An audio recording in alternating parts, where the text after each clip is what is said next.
Alors, les comptes de charge représentent en fait tous les frais de fonctionnement de l'entreprise. Autrement dit, on paye quelque chose et puis on consomme la prestation sur le moment. Il ne nous restera rien en principe à la fin de l'année, donc on ne pourra pas mettre au bilan ce qu'on a acheté. Alors exemple, salaire, on loue le travail, en fait, la force de travail de nos employés, on ne va pas les mettre dans notre bilan à la fin de l'année. Bon. L'idée, c'est que quand on veut noter une charge en plus, le signe plus est du côté débit, à gauche. Et puis chaque fois qu'on a une charge à noter dans notre comptabilité, donc on va la noter à gauche, côté plus, au débit des comptes de charge. Alors c'est à noter que l'essentiel des écritures se passe du côté plus des comptes de charge. C'est aussi valable pour les comptes de produits que nous verrons tout à l'heure. Et il arrive parfois qu'on doive quand même diminuer les comptes de charge. Alors si on doit diminuer une charge, par exemple on a reçu un rabais, on a reçu un escompte sur une facture relative à des charges, ou alors on s'est trompé et puis on procède à une extourne, c'est-à-dire une opération inverse à celle qu'on a passée par erreur, eh bien on peut avoir des éléments qui figurent ici sur le côté moins. Alors, ce côté moins est à droite. Alors voilà les comptes de charge, ici par exemple salaire, quand on les clôture, c'est un peu le même principe que pour les comptes actifs et passifs. On a un côté qui vaut plus que l'autre. Par conséquent, le côté qui vaut le plus donnera le total des deux parties, du débit et du crédit. Par conséquent, le côté le plus faible devra être complété par un solde, et ce solde ne portera pas les lettres SPB ou SAN comme dans les comptes actifs et passifs, mais VR ou SVR pour indiquer que le solde de ce compte, ici de charge, sera viré au compte de résultat. Les produits, eux aussi, le côté gauche s'appelle débit et le côté droite s'appelle crédit.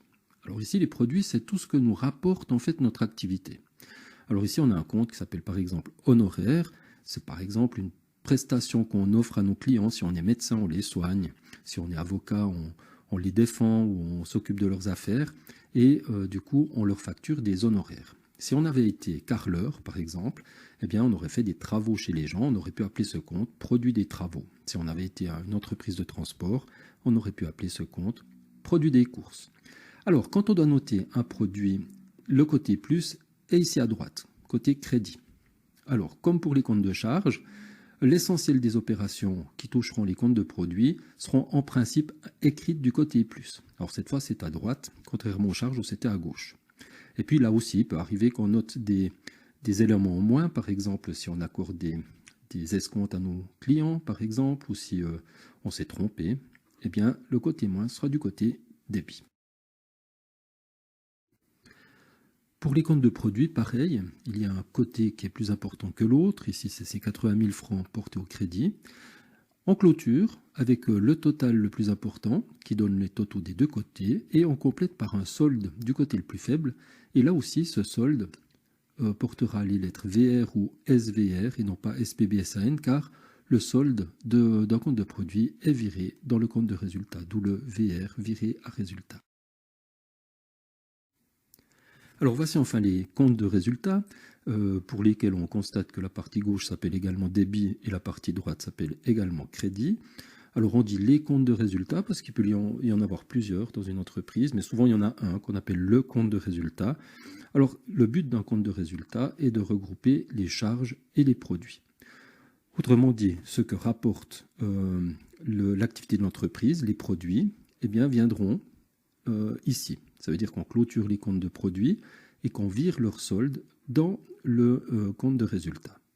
Et puis on fait de même avec les frais de fonctionnement de l'entreprise, les comptes de charge, on clôture les comptes de charge et puis les soldes viendront ici au débit du compte de résultat.